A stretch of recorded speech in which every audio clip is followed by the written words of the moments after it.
네, 성도 여러분 안녕하십니까? 5월 25일 새벽 예배 시작하도록 하겠습니다. 오늘 함께 나눌 성경 말씀은 마태복음 10장 40절부터 11장 1절까지 말씀입니다. 제가 봉독해 드리겠습니다. 너희를 영접하는 자는 나를 영접하는 것이요 나를 영접하는 자를 나를 보내신 이를 영접하는 것이니라. 선지자의 이름으로 선지자를 영접하는 자는 선지자의 상을 받을 것이요 의인의 이름으로 의인을 영접하는 자는 의인의 상을 받을 것이요 또 누구든지 제자의 이름으로 이 작은 자 중 하나에게 냉수 한 그릇이라도 주는 자는 내가 진실로 너희에게 이르노니 그 사람이 결탄코 상을 잃지 아니하리라 하시니라. 예수께서 12 제자에게 명하기를 마치시고 이에 그들의 여러 동네에서 가르치시며 전도하시려고 거기를 떠나 가시니라. 아멘. 이제 오늘 말씀은 제자들을 위한 특별 강화, 가르침. 이제 마지막 결론부에 이제 다다르겠습니다. 그리고 이제 이어지는 11장 2절부터는 이제 세례 요한에 대한 이야기가 제자와 관련된 의미에서 이제 진행이 되면서 이후에는 비유, 예수님의 가르치신 비유의 말씀들에 대한 이야기가 이제 쭉 이어지는 그런 단락이 시작되게 됩니다. 근데 이제 오늘 마지막 그 제자들을 위한 가르침의 부분은 이전까지 제자로서 예수님을 따른다는 것이 어떠한 어려움을 각오해야 되는지, 어떠한 비난과 박해, 환난을 감당해야 되는지에 대해서 말씀을 하셨거든요. 그래서 앞선 단락인 이제 10장 38, 39절에 보면은 자기 십자가를 지고 나를 따르지 않은 자는 내게 합당하지 않다. 이렇게까지 이제 강력한 말씀을 이제 하신 반면에 오늘 읽은 40절부터의 말씀은 제자들이 이제 어떠한 그래도 보상과 상을 받을 것인가에 대한 이야기를 이제 하고 있습니다. 그런데 40절 말씀에 보면은 그 보상이 굉장히 특이해요. 그러니까 우리가 생각하는 어떤 뭐 물질적인 보상이랄지 그런 것들이 아니고 여기 말씀에 보면은 너희를 영접하는 자는 나를 영접하는 것과 같다 이렇게 말씀하시는 거죠. 나를 영접하는 자는 나를 보내신 이를 영접하는 자는과 같다. 이렇게 말씀하심으로써 이게 어떤 단계를 거쳐 있는데, 그러니까 너희를 영접하는 자는 제자를 영접하는 자는 예수님을 영접하는 것과 같고, 다시 예수님을 영접하는 자는 하나님을 영접하는 것과 같다. 그러니까 이게 굉장한 말씀인 거예요. 제자들의 선교 사역을 신뢰하고 그 복음을 받아들이는 자는 곧 하나님을 받아들이는 것과 같다. 뭐 이렇게까지 지금 동일시의 복을 이제 주신다는 거죠. 그러니까 한마디로 보냄을 받은 자를 영접하는 것은 보낸 자를 영접하는 것과 같다. 이렇게 말씀하신 거예요. 예수님께서는 자신을 믿는 자는 자기를 보낸 자를 믿는 것이고 자기를 보내신 이를 보는 것과 같다. 지금 그렇게 말씀을 하시는 거죠. 따라서 제자들에 대해서 뭐라고 지금 말씀하시는 거냐면 너희들은 단순 대리인이 아니다 이렇게 얘기하시는 겁니다.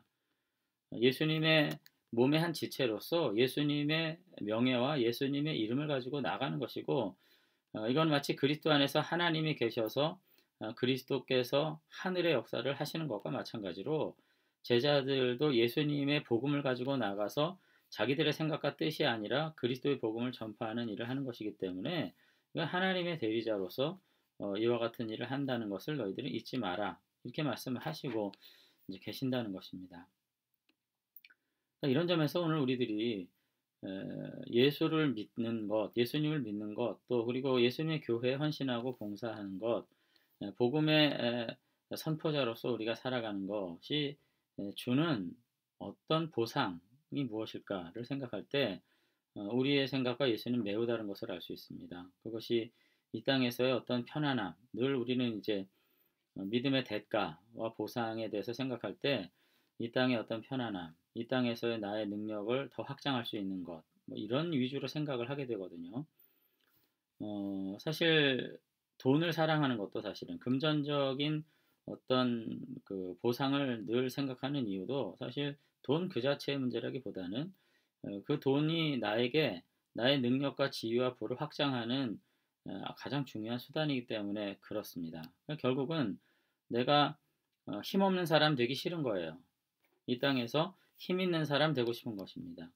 내가 가지고 있는 능력과 역량을 더 확산시킬 수 있는 그와 같은 사람. 그래서 어떤 공동체나 어떤 지위 속에서 더 많은 영향력과 더 많은 어떤 힘을 가지고 그 공동체를 호출해내고 또 움직여내고 그것을 통해서 자기 이득을 위해서 지속적으로 확장하고 싶은 그와 같은 욕구를 가지고 살아가는 것이 인간인데 예수님은 그거를 정확히 아세요.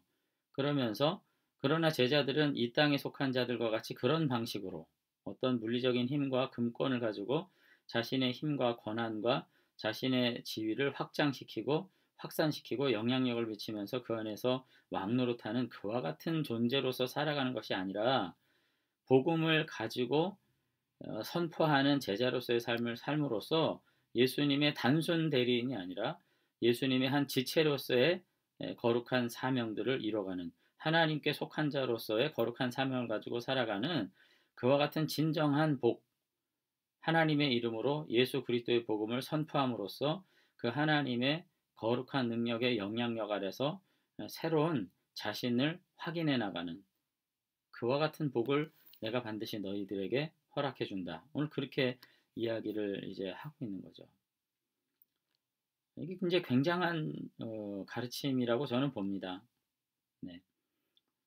요즘 오늘날은 어때요? 우리가 결국은 뭐 기업을 하는 분이나 정치를 하는 분이나 어떤 교육계에 몸담고 있는 분이나 하다못해 어떤 군, 뭐 우리 사회 각 제 분야에 일하는 분들이 본질적으로 그 일에 대해서 헌신하면서 사회에 기여하고 이웃에 봉사하고 국가에 헌신한다. 뭐 이런 개념이 요즘 있나요?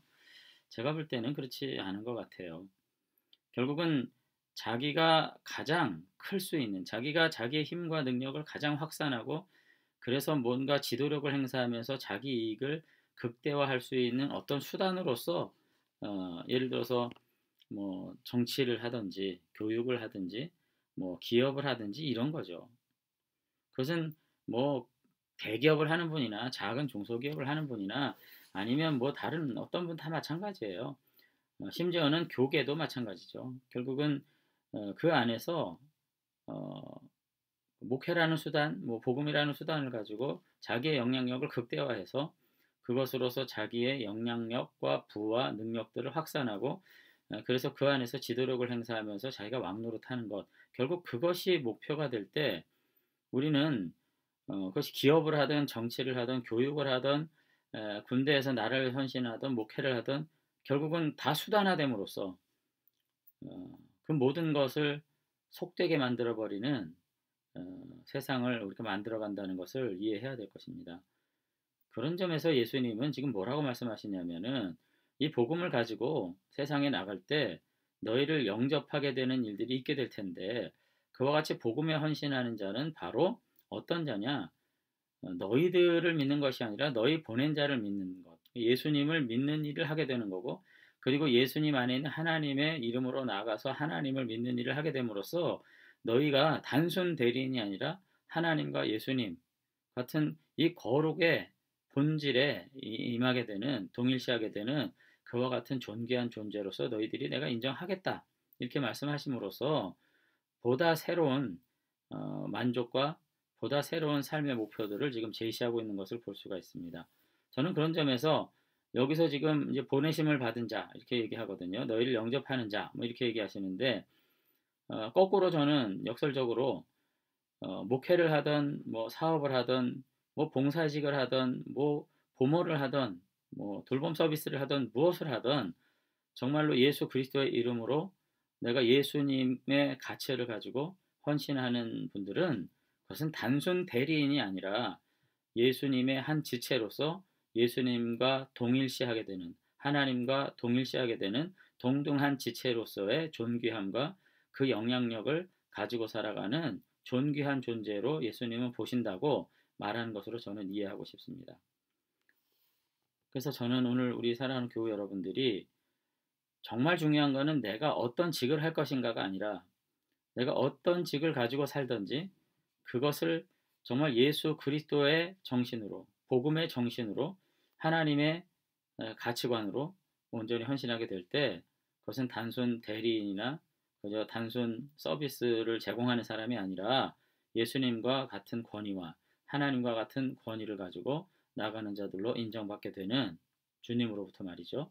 그와 같은 놀라운 은혜를 반드시 누리게 될 것임을 우리가 믿으면서 우리의 삶을 소중히 붙들 수 있는 그런 믿음의 사람들이 되시면 좋겠습니다.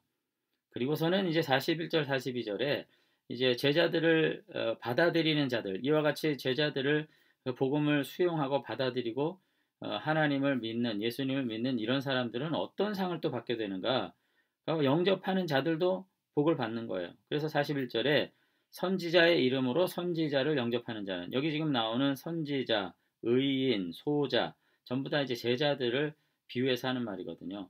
여기 선지자의 이름으로 선지자를 영접하는 자는 이렇게 되어 있는데, 선지자의 이름으로라고 번역하기보다는 그가 선지자이기 때문에 선지자로 받아들인 자는, 이렇게 지금 이해하는 것이 조금 더 이해하기 쉽습니다. 그러니까 제자들을 받아들일 때 선지자이기 때문에 받아들이는 것, 그를 선지자들로 이해하고 선지자로 인정하고 받아들이는 거예요. 그러니까 제자들을 받아들일 때, 그의 복음을 받아들이고 그의 가르침을 받아들일 때 그저 단순히 인간적인 동정이나 연민의 차원에서 이게 받아들이는 것이 아니라 하나님의 선포자로서, 선지자죠. 그 지위에 합당한 이해를 가지고 그들을 영접하고 받아들이는 자는 동일한 상을, 그러니까 제자들만 이와 같은 상을 받는 것이 아니라 제자들을 인정하고 복음 안에서 제자들을 받아들이고 그 가르침에 따르는 믿는 자들도 동일한 선지자의 상, 그러니까 제자들이 받을 상을 받는다. 그렇게 지금 이야기를 하는 거죠. 그 뒤에도 의인의 이름으로 의인을 영접하는 자는 마찬가지입니다. 이건 제자들을 말하는 것인데, 여기서 말하는 의인은 이제 뭐 구약의 어떤 의인을 말할 수도 있지만 사실상은 예수님의 가르침을 삶으로 실천함으로써 의롭다 인정을 받는 거죠. 신앙과 삶이, 행동이 일치하는 자를 말할 수 있습니다. 결국 제자들이죠. 제자들의 가르침을 따르면서 그 믿음으로 수용한 가치를 따라 삶으로 온전히 살아가는 자, 의인인데, 그것을 제자들을 바라보면서 그와 같이 의인으로 인정하고 받아들이면서 함께 따르는 자들이라는 뜻이에요. 그들도 동일하게 제자들이 받을 상을 받을 것입니다. 그리고는 42절에 이제 소자에게 이렇게 되어 있는데, 굉장한 이거는 그 풍자적인 얘기예요. 제자를 왜 소자라고 부릅니까? 예수님께서 이제 작은 자들아 이런 이런 말씀 많이 했거든요. 이건 굉장히 경멸이 담긴 말입니다. 당시 바리새인들과 서기관과 백성의 지도자들이 테크나 이렇게 했을 때 손으로 일하는 자들, 그러니까 굉장히 가난하고 무식하고 가치 없는 자들, 이렇게 말할 때 이제 하던 말인데, 오히려 예수님께서 제자들을 친근하게 이렇게 부르시면서 오히려 그 소자를 받아들인다는 거, 가치 있게 여긴다는 거, 이거 굉장히 어렵거든요. 사람을 외모로 생각하고 자기 가치로 판단하면서 그 사람의 존재를 무시하는 이와 같은 세상 속에서 단지 이분들이 가지고 있는 복음의 능력과 복음의 메시지를 가지고 이 소자들을 선지자로 의인으로 영접하면서 믿음으로 온전히 순종하는 일은, 이건 정말 너무 의로운 일인 거죠. 예수님 보시기에. 당시 백성의 지도자들은 예수님마저도 악인이라고 선전하면서 예수님을 사실은 십자가에 못 박기까지 간 거 아니에요. 철저하게 무시당하고 핍박당하고 차별당하는 그와 같은 분들이었는데, 이와 같은 분들을 외모로 보지 않고 그 가르침과 삶으로서 인정하면서 의인과 선지자로, 그리고 작은 자에게 오히려 물 한 그릇을 제공하는, 이거 환대를 말하는데, 이와 같이 했을 때는 반드시 복이 있다. 절단코 산을 뭐라 그래요? 잃지 아니하리라. 이렇게까지 이야기를 하시는 거죠. 그러니까 이 지금 40절부터 이어지는 말씀이 가지고 있는 그 깊이를 우리가 다시 한번 생각을 잘 해야 됩니다. 여러분, 우리가 무엇을 하며 살 것인가가 중요한 것이 아니라 우리에게 주어진 삶의 자리에서 내가 어떤 방식으로 일할 것인가, 예수 그리스도의 복음의 정신을 가지고 함께 나가는 가운데 정말 주님과 동일한, 단순 대리인과 종이 아니라 동등한 존재들로, 존귀한 사람들로 여김받는 복이 있다고 해서는 말씀하시고 계시고요. 그와 같은 거룩한 헌신을 믿음으로 영접하는 이들도 동일한 복을 반드시 누리게 된다. 오늘 예수님께서 이제 그렇게 말씀을 하고 계십니다. 저와 여러분이 사람들이 보기에는 얼마나 존귀한 사람인지 모르겠어요, 저는. 근데 우리가 함께 믿음의 공동체 안에서 서로를 높이고 존경하는 것은 바로 이와 같은 가치 때문입니다.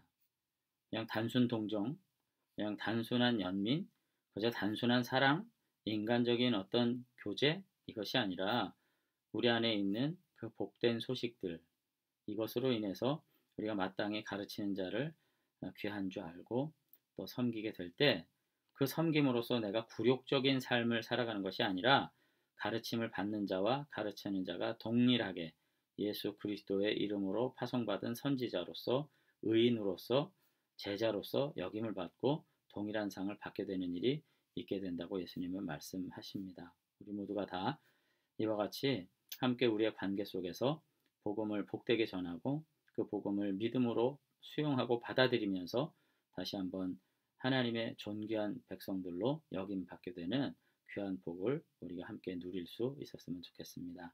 함께 기도하겠습니다.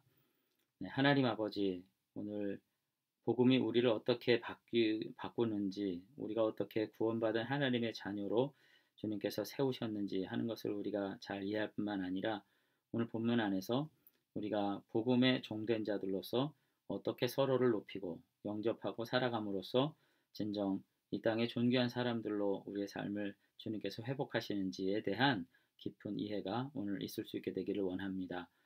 우리들이 인간의 관계 안에서 서로를 인정하는 것을 뛰어넘는 복음 안에서 서로를 선지자와 의인으로 소자들로 제자들로 우리가 함께 섬기면서 서로 가르침을 받고 가르침을 누리는 가운데 주님과 동일한 거룩한 지체들로서 역임을 받게 되는 귀한 복을 누리도록 도와주시고 그래서 교회들이 정말로 개인적인 이해관계를 따라서 흥망성쇠를 거듭하는 이 시대 가운데에서 다시 한번 예수 그리스도의 복음 안에서 아름답게 연대하고 강력하게 세상을 향해서 믿음으로 도전할 수 있는 복된 공동체가 될 수 있도록 하나님께서 우리를 붙잡아 주시옵소서. 우리 하나교회를 주님께서 특별히 사랑해 주셔서 이와 같은 믿음의 연대와 연합을 통해서 세상이 감당할 수 없는 강력한 복음의 기지로서 든든히 세워지고 세상 앞에 복음의 능력을 발휘하는 그와 같은 교회 될 수 있도록 축복해 주시옵소서. 우리 교우들 오늘 하루도 믿음 안에서 복되게 인도해 주실 줄로 믿사옵고 예수님 이름으로 기도드리옵나이다. 아멘.